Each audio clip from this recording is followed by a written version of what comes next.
Welcome Signature. It's Tuesday, December 22nd, and this is your sales meeting. I'm joined here in studio. We've changed the studio up a little bit. We're here having coffee this morning. That's right. Yeah. But we got a wealth of information to talk about today. Some stuff we'll do here at the roundtable, and then we're going to kick it over to an interview that you guys did earlier this week with some stats and stuff like that. So, Before we go on, can we talk about something really monumentous? Did you guys see the Christmas star last night? The what do they call it? The alignment? no. No, You didn't see it? So Jupiter and Saturn aligned first time in 794 years. I was I won't asleep be around already. for the next one. I was already in bed asleep. Where was it? It was like in the, I guess they would call it the southern sky. And so, yeah, southern sky. And it was really cool. You could see it. It was a big bright spot. Other than the moon, it was really cool. Yeah. So we actually went walking to go find it, and we were like, which star is it? You would have Figure known. it It out. was the brightest one in the sky. Really?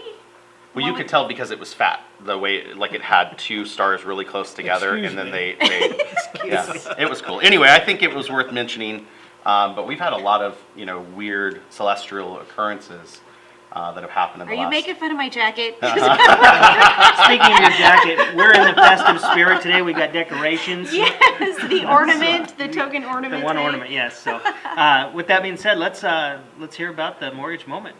Awesome. Well, happy holidays to you guys and also to our Signature family. So today I wanted to share I just wanted to kind of talk a little bit about what our world looked like at the beginning of the year, post, what should we Pre. say? That's Pre. pre. Pre, you're right, God, pre. that seems like it's Pre-pandemic. so long ago. Yeah, like At 12 least months 12 ago. months. 12 months ago. And Lots to happened. where we are today, a lot has happened. So, 2019, as we wrapped up 2019, they were saying that rates would stay at 3.8%. We jumped into January at 4.25%. And then as we dove into our pandemic and the shutdown, we actually saw a lot of volatility in our interest rates. Of course, everybody knows we are in the low threes today. If you remember, our government programs, they were completely unstable. There are a lot of investors and lenders who were walking away from low FICO scores for VA. So they were pulling their minimum credit scores up to like 660, I had heard from some lenders. A lot of lenders got away with, is that the right way to say that? Did away with down payment assistance. And so for FHA and VA, for those borrowers, they actually were kind of on I guess you could say they were shut down for a moment as well. We kept going, but it was a little bit higher as far as rates were concerned. Non-QM programs, completely gone as we went into the pandemic.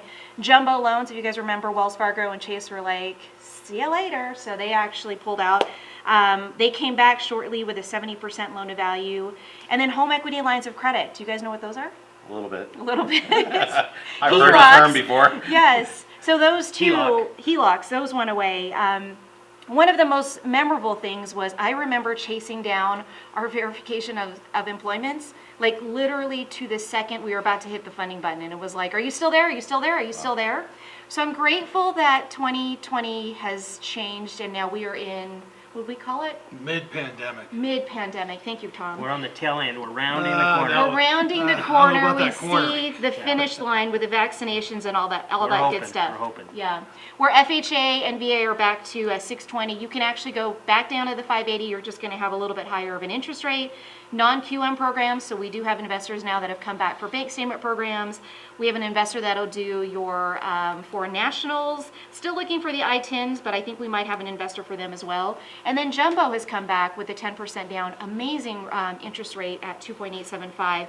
And then our home equity lines of credit are back to 15%, so you can do HELOCs. those as well. Yep. So the projection for interest rates this year, and I'm sure we'll hear maybe a little bit of that on the next part of the sales meeting. What I'm seeing from Freddie Mac is that they were saying rates will stay low. It's actually like, can I say flatline? That's probably not the right. How about just flat? Clear! Just flat. Just flat. Level. Flat, level, plateau, right around 3%. So Nice. you heard it first here. What day is it today? Happy Tuesday. It is.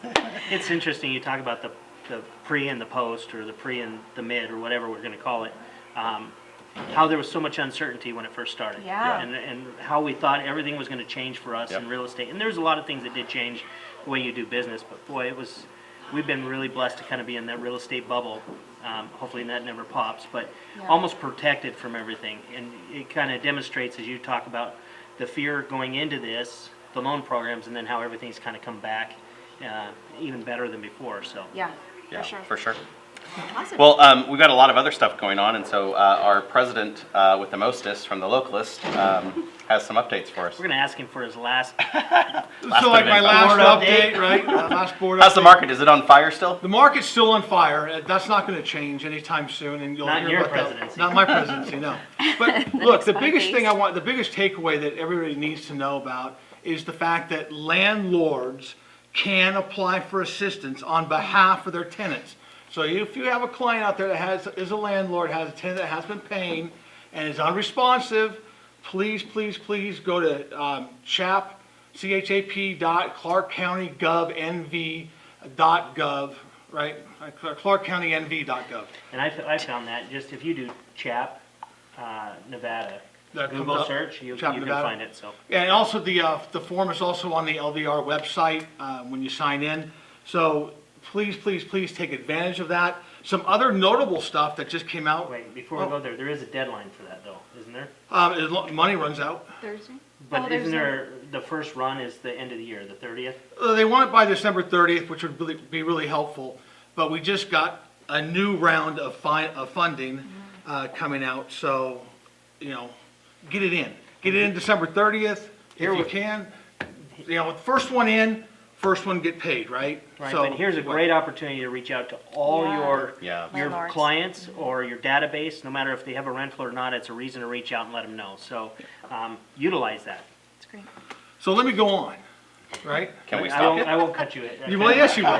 All right. Mortgage Debt Relief Act, right? The forgiveness for mortgage debt is extended for 5 years, right? 5 years amazing. through 2025.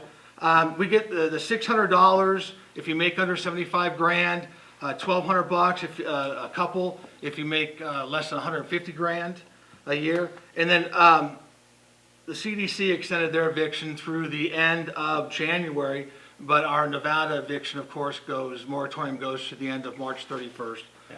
But the biggest stuff for 21 and 22, this is a game changer for all the restaurants out there. Business meals will be deductible at 100% in 2021 and 2022. So next year, They're gonna lose money on me. go out to dinner and take a client with you. And that's all I got for right now. Other than the association is closed to walk-in traffic until, I believe, January 14th or 15th, right around there. So you still have to make an appointment. So just make an appointment, call the number. Everybody's there or working from home, so you get can get help.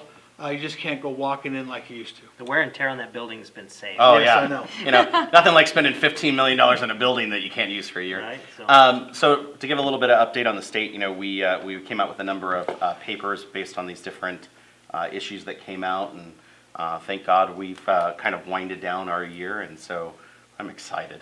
It's nice. It's bittersweet, Yeah, right? To be bittersweet. winding it down because you miss it.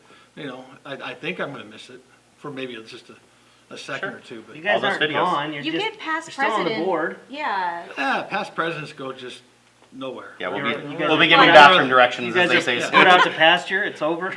So we have a couple of topics that came up that I think would be good to hit on before we go into our video. And the first one was a question that came up about 1031 exchanges.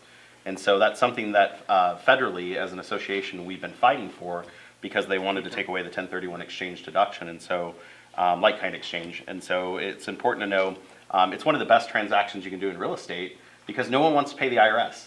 Right? And so the buyer's extremely motivated. The seller's going to get a cash purchase out of it, when it all comes together. And so great transactions, and never have we seen as much equity as we have right now in the And marketplace. it's interesting, we're getting a lot more questions on 1031, so I know there's more being done in the market, or at least signature agents are doing more. Yep. But it's not anything to be afraid of. Nope. So it is basically a like-kind exchange. So you're basically taking your proceeds, rolling it into another investment property, so this doesn't happen on owner-occupied. But there are certain rules that they have to do. Number one, they can't touch the money, so they use an exchange Physically, company. yeah, right? they have to have a third party. And they have to identify properties within a certain period of time, and then they have to actually close on one of those properties, or at least one of those properties during a period of time. But a lot of the questions come into the fact that the buyer coming in and buying your property, or if they're selling it to do a 1031, what is the requirements of the other party, right? There could be some exchange documents that they have to execute, and that requires both parties' signatures, but the whole thing is participation, right? So anything that needs to happen throughout that process that they're going to work together to make it happen.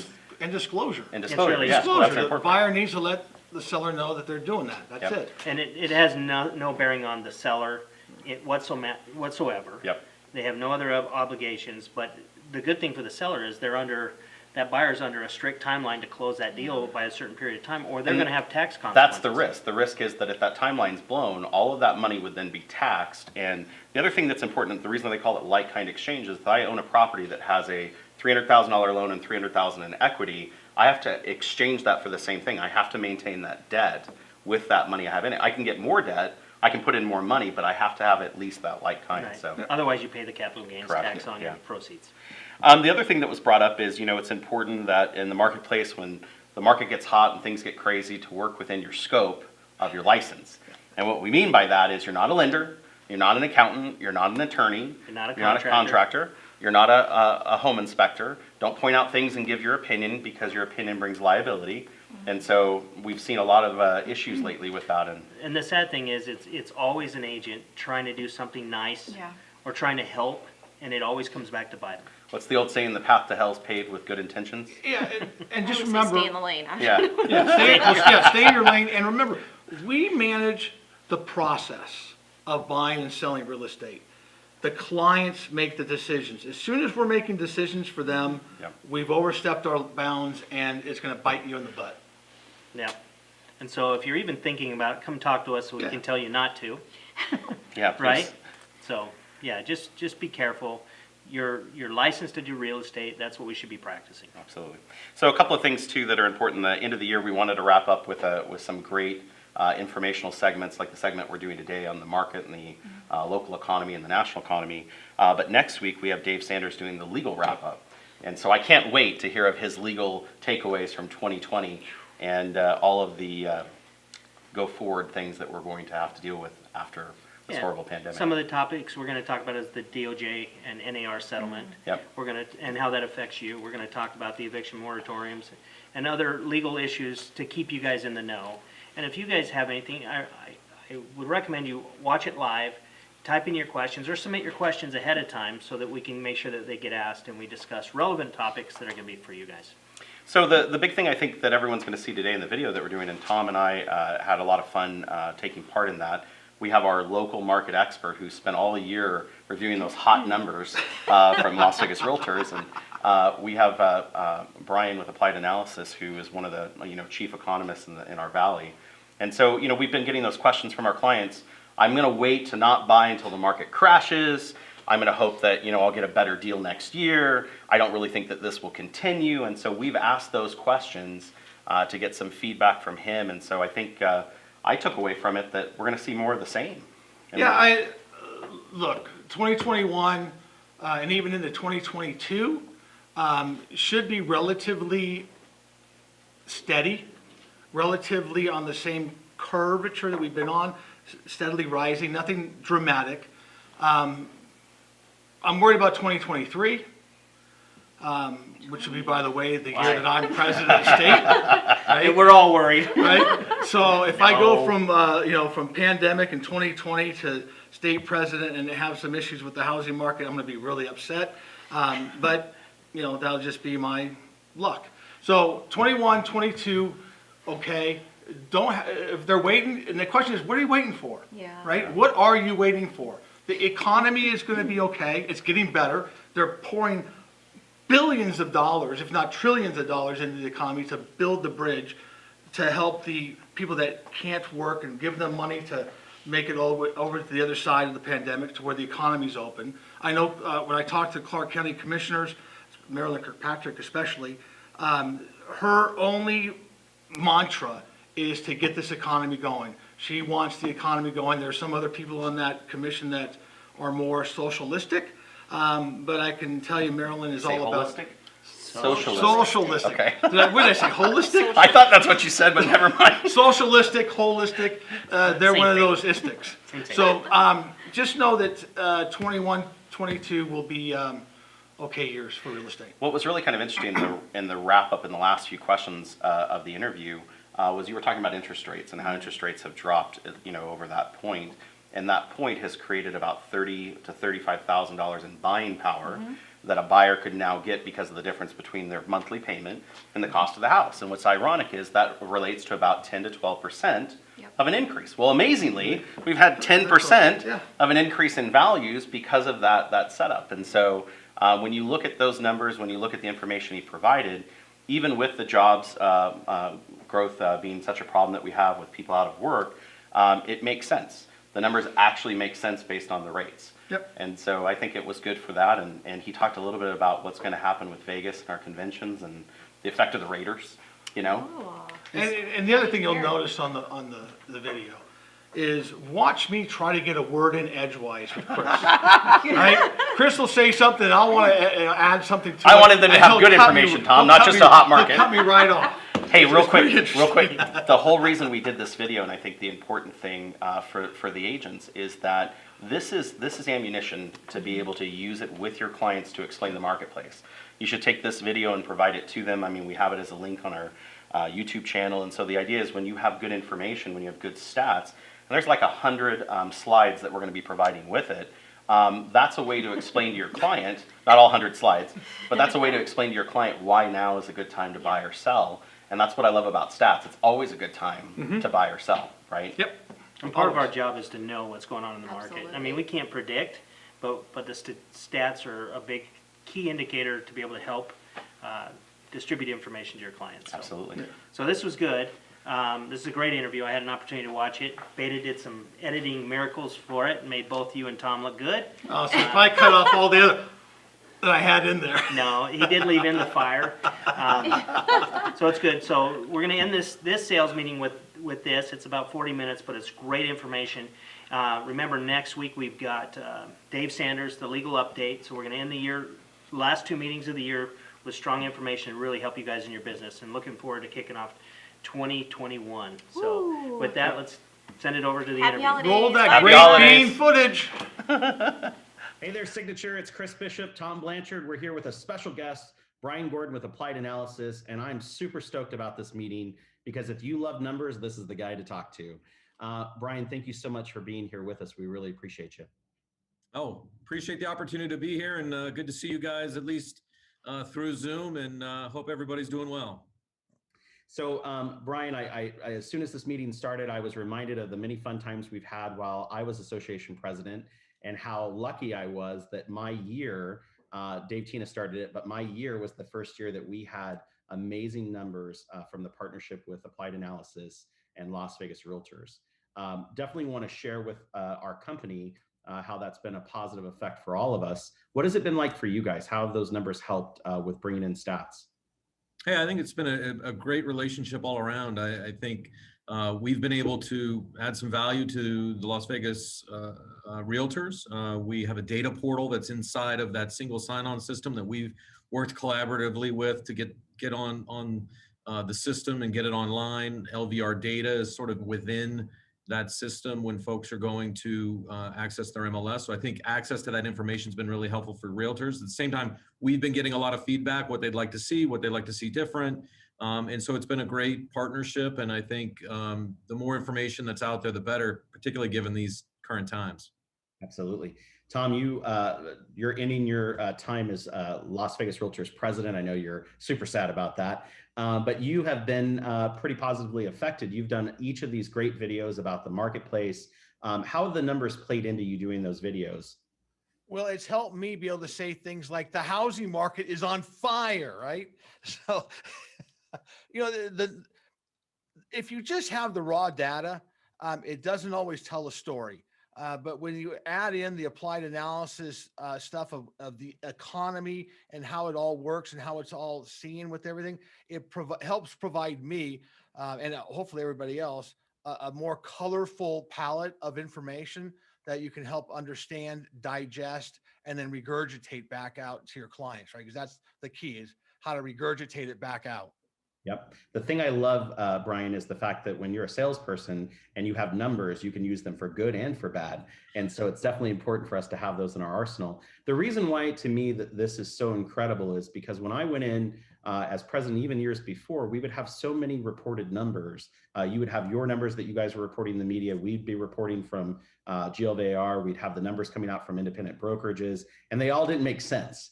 And so we were all painting this picture, but they didn't really conform together. And it seemed to confuse everybody.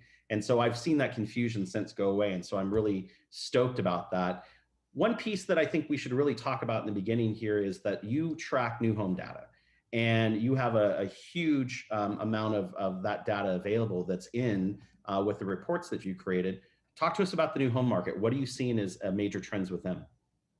Yeah, look, I think the new home market is continuing to adjust and evolve like the broader housing market, but I think builders are obviously become keenly sensitive to housing affordability issues. So, as prices continue to rise, I think it's tougher for people to afford to maybe get into a new product. And so we're seeing a little bit of a shift where builders are migrating more towards attached products. So we've seen some pretty creative developments where we're seeing smaller unit sizes, more efficient development programs for some of the builders. And so, we're always going to have sort of premium product in the new construction market. But I think some of these more non-traditional attached multifamily type lifestyles, turnkey solutions, I think are becoming increasingly popular. I think it's helping to keep the prices down. I mean, land is not getting any cheaper. The cost of materials is continuing to rise, and labor is still elevated. And so I think builders are just finding ways to be creative to get people into new homes. Brian, are you seeing building permits? I know that that's always been a sign of what's in the marketplace. Is that still incredibly strong? Are they fighting to get them? What are your take on that? Yeah, permits are still tracking fairly well. Once we got through that initial scare in the sort of late March, early April, May timeframe, builders sort of coming back in greater numbers, and so we started to see those permits being pulled at the local jurisdiction start to ramp back up. We saw those numbers hit about 1,000 permits just a couple of months ago. They've been tapered off a little bit here as of late, but look, I think we're still on track to build and sell around 10,000 homes in the Las Vegas Valley. And so I think that's a good sign and significantly higher than we were just, 5 or 7 years ago when we were all struggling in the housing market. Tom, you and I talked a little while back about the delta that currently exists between the resale market and that new home market, where that pricing difference has never been greater of the escalation of the price between them. And kind of noticed that builders have run out of inventory. What have you seen with that? There's no standing inventory anymore for these home builders. Yeah, there's no standing inventory for builders. There's no resale inventory out there for you realtors to grab hold of. It's tough out there, right? But the gap that you're seeing in prices that you're referring to in the new versus resale market, I'll talk a little bit more about it, but these new homes, even though builders are starting to shift a little bit more towards attached product, on average, new homes that are selling and closing are about 500 square feet larger than your typical resale that's closing. And so, 500 square feet, a couple $100s a square foot, that adds up to $100,000 right off the top. So that's why you're seeing some of those differences between price points. Brian, do you guys track lot premiums and the differences between those? Do you have any analytics on that you do track? We keep tabs on it, obviously, but there's no doubt that, premiums are pretty commonplace when you go into any new home community. Like I said, the land's not getting cheaper and just the overall cost of development is remaining elevated. And so builders are trying to find ways to, eke out a profit when they're turning over these homes. And, lot premiums are certainly one way to do that. How about you? Your year as president, I know that this has probably come up a few times. What have you guys been looking at for that? I'm probably a little bit, I'll be not so politically correct. And that, the lot premiums are just a way of increasing home prices without having to advertise it out there, right?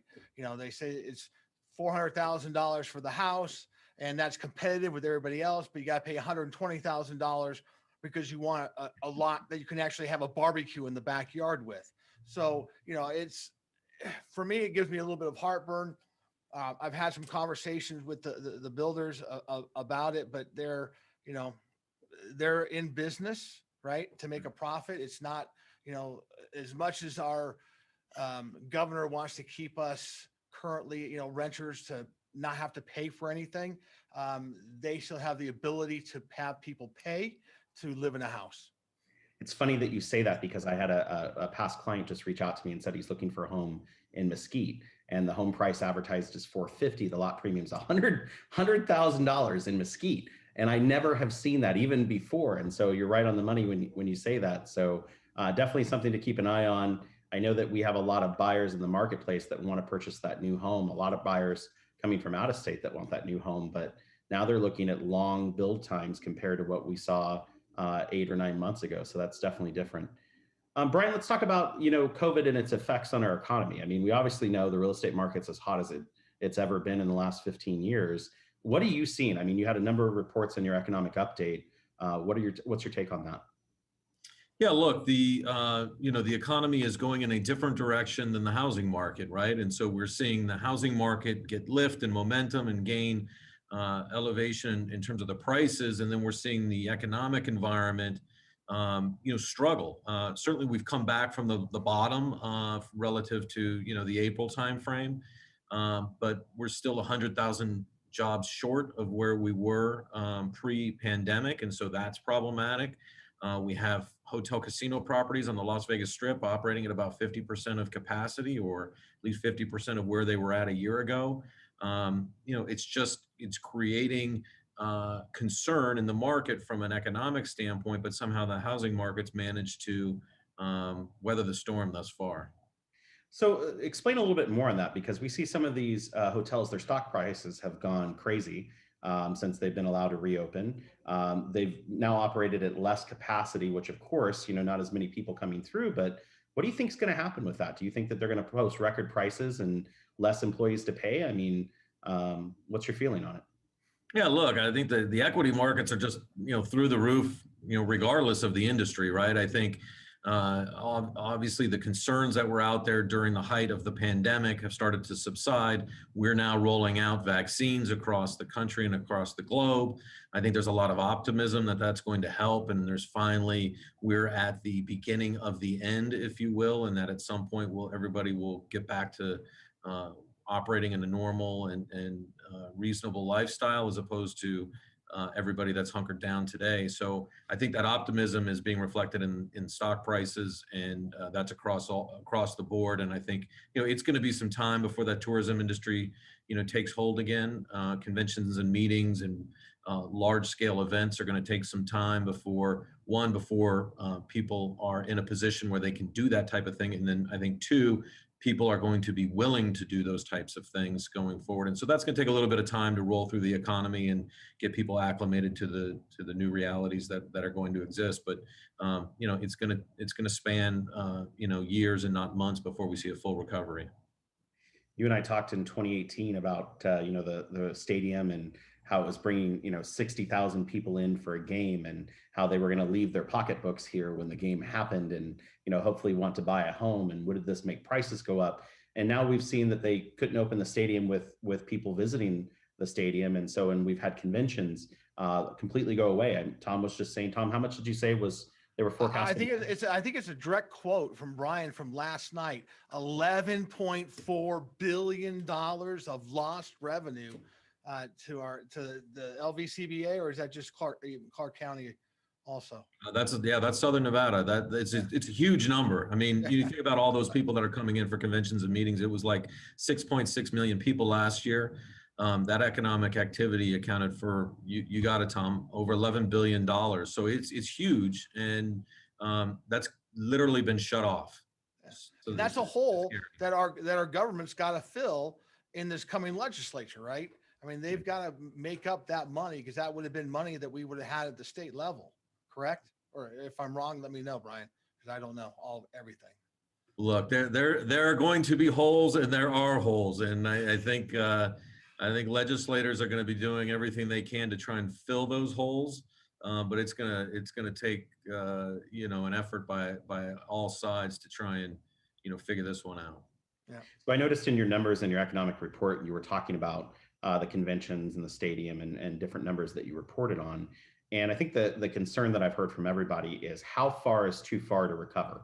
And so, with things going on right now with lost convention income, with the stadium not having visitors, with the other events not happening, with entertainment not happening, how long can the strain be withheld before it's just going to have replicable damage? Yeah, look, I think we're in the danger zone now, right? I mean, you hear stories about certain hotel casinos that are simply, closing their doors or shutting off floors midweek because the volumes aren't there. Las Vegas was, built as a destination resort, but as it evolved and expanded over time, what happened was, these resort operators are very creative, and what they did is they brought in all this midweek business to fill the rooms 5 days out of those 7 nights. So they've been able to, historically fill those buildings to near capacity throughout the entire year. I mean, we're talking about over 90% occupancy throughout an entire course of a year in Las Vegas, where, any other major city would love to have that. And even some of the top markets only report, in that 60 to 70% range. So we've done a really good job of filling the rooms. The problem is when things like this happen, it's not easy just to flip that switch back on. And we've seen that in past recessions. We've seen that after 9/11. Certainly the bounce back has been different because for different reasons, but this one can certainly be painful and take some time, especially companies that will be willing to send their folks in airplanes to go to Las Vegas and have meetings. Look, I think at some point it will be, perfectly fine and safe. But businesses sort of think about the world a little bit differently, and they have risk management folks that are going to have them probably hold back for a bit. And so it's going to take some time for that to really, I think, catch on.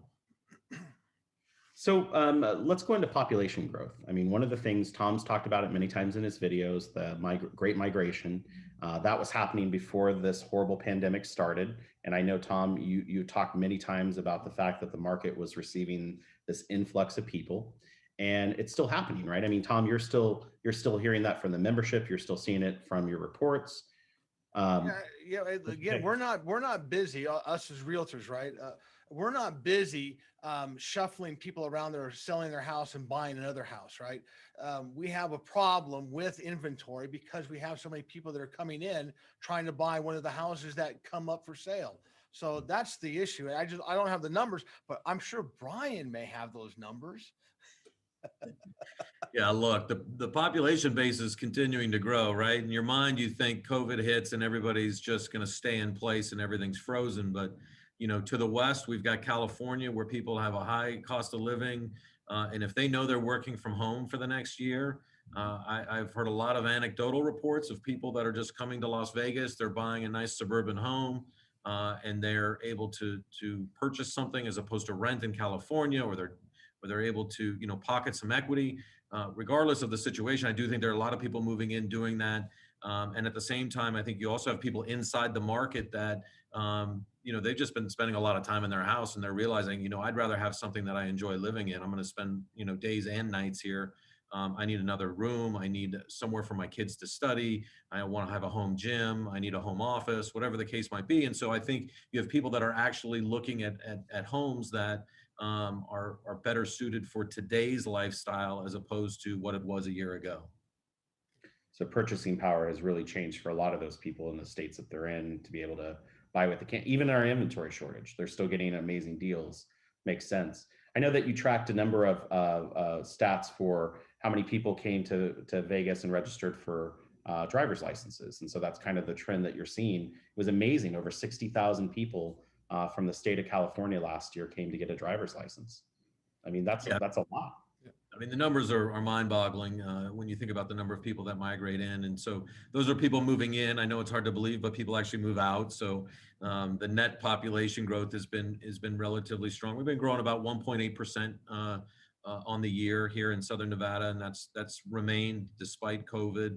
DMVs were closed, as you know, Chris. So for a couple of months there, those driver's license exchanges weren't happening. But then we saw a big bump once people could get in there. And now, I think we're seeing a decent pace of driver's license surrenders there. And the other thing we track are the number of homes connected to the power grid. So you see, how many homes have electricity. That gives you an indication of how many people are living in houses. And so we track that. And I literally just got the latest numbers this morning out of NV Energy, and those numbers are up about 2.2% in November. So the growth is there. We're seeing more people, we're seeing more houses, and the residential base is continuing to expand, which generates ultimately demand for housing. So Brian, last point on my part before you go to show us some of your reports, but inventory has just been so small. I mean, we have had none. It's been under a month and a half for a number of months. I mean, Tom's had great messages that he could say during his year. I had a script, 317, 317, 317, 317. His median price has been escalating. People smile when he does a report because prices are going up. Talk to us a little bit about the inventory and absorption and what you're seeing, and how do you think the trend will continue? There's nothing to sell out there right now, right? You said it, 1.3 months of effective inventory out there through the end of November. That's pretty abysmal. If you're out looking for a house, it's tough to find one. I don't need to tell you to, but there's a lot of that frenzy going on. If you have a buyer that really looks like they need to get into a house, they need something. The multiple offers scenario has risen to the top again. You have cash buyers that realize they can take advantage of some of those competitive opportunities, and so you see a lot of that going on. And then you guys are probably working twice as hard to find your clients' homes. If you have listings, great. But that lack of inventory is obviously creating a challenge in the market and creating some frustration, quite candidly. But there aren't a lot of things that tell us that's going to shift anytime soon. I do think as the vaccines start to work through and from a health standpoint, people feel more comfortable letting folks in their homes. You may start to see more listings come online. You may have some investors that start to realize, hey, it's time for us to realize some of these profits and take money off the table. Maybe you'll start to see a little bit more inventory there. But look, if people keep moving into Las Vegas and they don't start leaving, I think we're in a much better spot, and that should keep that balance dynamic, relatively stable, at least over the near term here as we get into 2021. It's amazing to me. So you're saying that we'll probably see more of the same, and it could get a little bit worse if inventory continues to shrink. But it's ironic that we're talking about a market that's losing jobs. And so we could see continued increase in prices, continued inventory shortages, and this scammer for properties, but jobs may not be there. And so it just, back to your previous point, it means that people with money, like Tom said, why does the market go up? More rich people are buying houses.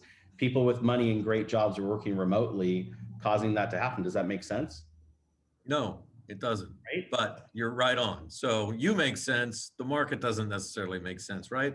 The longer that we have this economic contraction, the longer we have people out of jobs, the longer people are without paychecks, the greater the potential is for there to be a problem. So this could be a problem 6 months out, 9 months out, 12 months out. If we have 100,000 people sitting on the sidelines without jobs for a year, and there's no money coming in from the state, there's no money coming in from the feds, that's going to get real tough for those people real quick. And so at some point, they may need to unload those assets, one, to preserve any equity they have, or two, to make sure they don't get upside down, right? From an equity standpoint, we're stronger than we probably have ever been. And it's a lot different than the last cycle. I mean, we only have a few percentage points of folks that are really underwater today.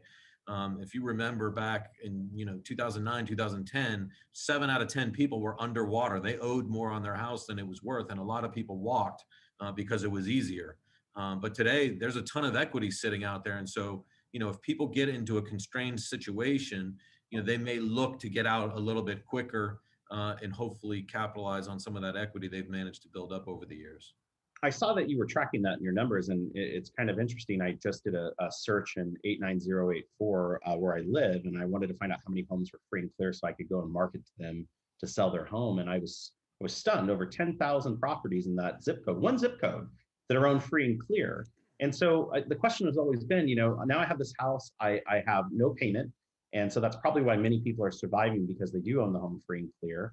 But if they did sell, where would they go with the money? I mean, that's the other big problem. If I took this capital and I wanted to invest it elsewhere, What are you seeing as the trend? Where are they taking these funds?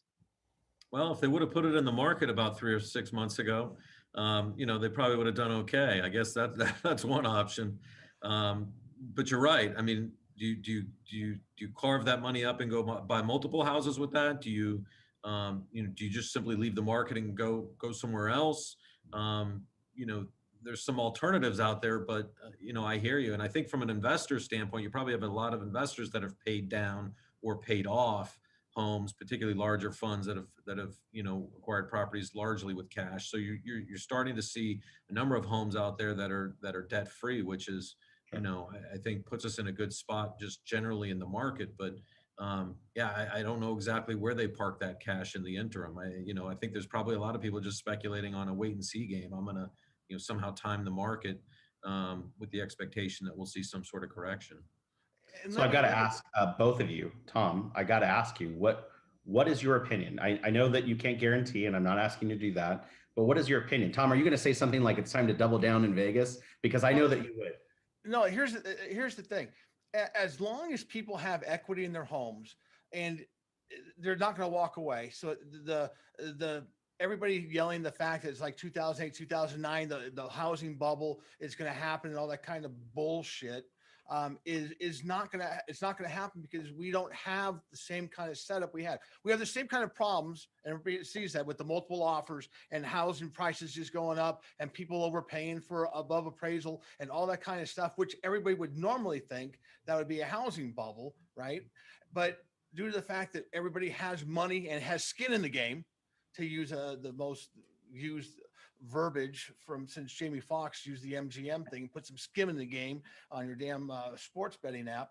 No one's going to be leaving. They'll be selling. We're going to make more money, right? We're going to be able to make more money because they're going to sell their assets, and there'll be still people coming here because California sucks. And so does New York, and so does some other states, and they're going to keep coming here. So we're good. At least that's my humble opinion. Ryan, how about you? Yeah, look, I think prices in the short term here, especially with the eviction moratoriums, and I can talk more about that, but you have people staying in place. So, I just don't see, a lot of pullback in pricing, at least in the near term. Like I said, if this economic uncertainty, people without jobs, people without incomes lasts, much longer than a year or more, I think you start to get concerned that people will have to make some lifestyle adjustment, which may be, selling their home, moving, renting, downsizing, whatever the case might be, that, maybe there's some potential to let some air out of the bubble, if you will. But look, I don't see, 50% price depreciation like we did during the last cycle. I think, you have a lot more equity, at least on paper and in bank accounts, relative to what we had last cycle. So I think, that provides a lot more stability, a lot more flexibility. And so, I just don't see the devastation that we saw last go around. And, if you ask me kind of where we were at from a housing supply standpoint in February before this craziness all started, I probably would have told you we're undersupplied in terms of the amount of housing units that we have in Southern Nevada. That was not the case in 2007. I mean, we were building homes faster than we could take the orders. And when that economic activity shut off, everybody was standing there holding the bag with all this excess inventory, and so they had to dump it. And that's just not the case today. And you had people that really couldn't afford those mortgages on those houses that they had financed them. So I don't think we're in that situation today. I think the lending environment's different. I think just the underlying fundamentals are different. And I think we're in a much better spot, and hopefully we can all hang on through this cycle. I agree with you both. And I think you've covered all the points on it. Brian, tell us what we haven't talked about. What things are important that you're seeing that we need to know? Well, look, I think we've talked a little bit about it, but I think the economic fundamentals will drive the market at the end of the day. I mean, that's just the way it works, right? I mean, yes, we can have short periods of ups and downs, and that's going to happen in any cycle, in any market, in any area of the country. But I think, certainly population growth is something that Southern Nevadans can boast about. When we talk about the housing market, not most markets, not many markets can sort of put the lever down in terms of the demand side when you think about people moving in. I mean, we're the third fastest growing market in the country, and that allows us to generate demand for housing units. So we can build houses, we can fill the resale inventory that's out there. Jobs we've talked about and what that might look like. Incomes are obviously important. People's ability to pay for homes, I think, is another key to that sort of economic fundamental. And I think, the other thing that's being speculated as we speak is some other round of stimulus funding. And so what that ultimately looks like, is that good? Is that bad? Should we be tearing the Band-Aid off and moving forward now? Or should we be helping folks out that really need it to try and get by in hopes that this vaccine is the cure for all? The two schools of thought there, but either way, we hope this is, short-lived and we sort of get beyond this. I think the fundamentals carry the market at the end of the day, and the quicker we can get back to normalcy, the better. Agreed. Now, you mentioned evictions, and I know we've talked many times about that. What trends are you seeing there? I mean, we know the effects that tenants not paying rent can have on landlords, and Tom and I have both talked about it with our members and been as forward as we can with the info. What's your take on it? Yeah, I mean, you guys know this better than I do, but I mean the eviction moratorium, it's intended to help people on the renter side of the equation, and it does. And there's probably people that take advantage of that as well. You probably have tenants and clients of yours that you guys handle their properties, and there's people taking advantage of it. We talk to apartment owners, and they tell us about folks that are claiming they can't afford their rents, but they just rolled up in a brand new car. And so I think some of that goes on. I don't like to paint that segment of the market with a single brush, but I'm sure some of that happens. At the same time, you have landlords that are being asked to bite the bullet as it relates to this crisis, and maybe they have greater staying power just generally, but it's not easy on them either. They've got to service their obligations and may not have quite the same relief on that side of the equation. So it creates this unique dynamic that the goal is to keep people safe and healthy, which is really the reasoning behind it. But at the same time, it kind of creates this unusual, awkward, sometimes untenable situation between landlords and tenants, and at the end of the day, it probably delays a lot of what ultimately will need to happen, right? The one positive I think that will come out of that is at the point at which these moratoriums burn off, and assuming that landlords cannot use this credit environment or their credit situation related to COVID as a decision point in renting to new folks, I think you're just going to have people migrating around within properties in Southern Nevada. There will just be the big shift that goes on. Somebody will leave one community and go across the street to another, start paying their rent. Landlord on that side is happy. They're getting and paying tenant in there. The one that left their place will come back across the street to the other one and fill the space that the other tenant just left. Landlords start getting paid again. Tenants start paying. And as long as people aren't leaving Las Vegas in masses, that keeps the housing market much more stable. People in houses will keep it much more stable. And hopefully that leads to, stability in prices at the end of the day, because that's what will ultimately win out and be most beneficial for owners. Now, you guys remember in the 2008 recession, we saw property rents stay pretty consistent. And that wasn't the truth across the nation. We had a very good, stable rental market that actually did pretty well, considering we were in a great recession. What I find really crazy about this is that all we've talked about is the eviction moratorium, tenants not paying rents, landowners upset about it and unable to cover the cost, but rents are going up. So in the previous one, we had a stable market, and now that market's increasing in this market. What is that going to look like? I mean, are we going to be New York in 5 years where rents are so unaffordable that I'm renting my bathroom for $2,000 a month? I mean, what do you think? Well, if you got your house owned free and clear, great. You just pocketed another couple grand a month. But no, I don't know if we'll get to that level. I think there's a couple of things driving that. One, we just talked about, people are still staying in these units. We're probably undersupplied, right? So that gives landlords an opportunity to push prices up. And I think we've seen that over the last, I'd say 24 to 36 months. I mean, prices have really edged up because of that. There's just been a lack of housing. I think the other thing is everything that's being built is at the high end. So if you're talking about apartments, I mean, you go around this 215 Beltway or up in the Northwest, Henderson, everything being built because of the cost of land and the cost of development is at the high end. So everything coming to market is premium priced, full of amenities because they had to in order to get those rents. And so you have people moving into these properties and they're paying top dollar, but they're getting all these amenities and things with it. And so that's sort of raised the bar. And I think that's pulling the rest of the market up as those new properties enter the market. And Is it so because that's they're also paying been less helpful. in California? I'm sorry, Chris? Is it because, you know, $2,500 for 1,000 square feet here in town used to be a lot, but if I was paying $4,000 a month in LA, and I'm now able to pay 25, is that what's happening? I think there's a lot of that. The California is the biggest market of folks coming in. You know, more than a third of everybody moving here is from California, and you know that pricing structure is through the roof. And so, you know, when we think prices are high here, you think about what's happening out in LA, or you go to Irvine or somewhere like that, and you know, you see what either the median home price is or what the median rents are. And Vegas is a bargain. I mean, it really is. And so I think that's why we've continued to see people move in, and you know, they're taking advantage of the relative price points in Las Vegas, and the cost of living overall. And there are a couple developments being built right now that are purely single family homes for rent, right? They're being built just to be rented.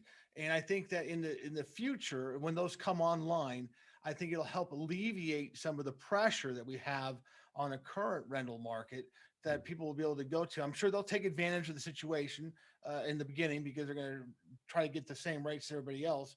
But over time, I think it'll help relieve some of the pressure that we have on the rental market. But the other thing I wanted to add was one thing that the eviction moratorium showed us with the stimulus to the people, giving the money to them. There is no trickle up economics, right? The renters got the money, they got the subsistence, they got the unemployment and additional 600 a week or whatever it was.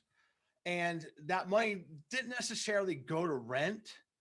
It went to food and groceries. It went to some new TVs, and maybe went to, go buy a new car. And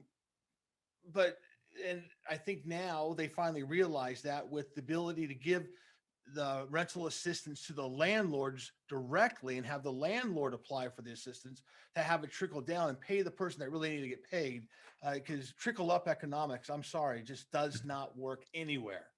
Well, I got to agree. I was telling my wife the other day, I've never seen so many new car decals. I mean, in my life. And every time I drive around town, now, understandably, trying to get a DMV appointment is harder than meet the president, right? But I mean, I've never seen anything like it. It definitely plays to the points you guys have made. Hey, just like Jerry says, let's do some final thoughts. You know, Tom, what are your final thoughts on the market? What would you like to share with the group before we get done? I want to drill home that this is not 2008. There is no housing crisis around the corner. If your clients are saying they want to wait for the downturn in the market, they're going to be waiting for a while. Because I don't see this changing very much in the next year or two. So if they really want to sit on the sidelines for a couple of years, then so be it. But that really wasn't a client, right? So let those people go and work on the people that want to buy and sell now, because that's the ones that are being smart about what the market is doing right now. Good point. Brian, your thoughts? Yeah, look, I think I can't argue with much there. I do like to think about where we're at in terms of mortgage interest rates. I think that's probably one thing we haven't hit on too much, and how that's playing into the market. We ran some numbers in terms of what that translates into. And if you were looking for a home a year ago, interest rates, I think we're in like I'll call it the 3.7% range. They're about 2.8 now, just rough numbers in the last 30 days or so. If somebody's looking to borrow 300 grand, they actually can keep that same payment and add, another $36,000 or so to the value of that loan, and keep that payment the same as to where they were a year ago. You guys understand all this math, but that's about a 12% increase. And surprisingly, home prices are up about 12 or 13%. So when we see that headline number prices are jumping through the roof again on a year-over-year basis. The consumer buying power is obviously pretty high right now because of where mortgage interest rates are, and so that certainly helps, and gives me a little bit of a comfort level that people aren't getting too far out over their skis when we think about where price points are, because what it's actually costing them is actually not that different from where we were a year ago. And so I think that's important. So all that just telling me, along with all the other discussion, that the market is, while it feels overheated, pricing is really not that out of whack with where we've been in recent years. The economic side of the situation really does create some concern for me. The longer that goes on, the more concerned I get.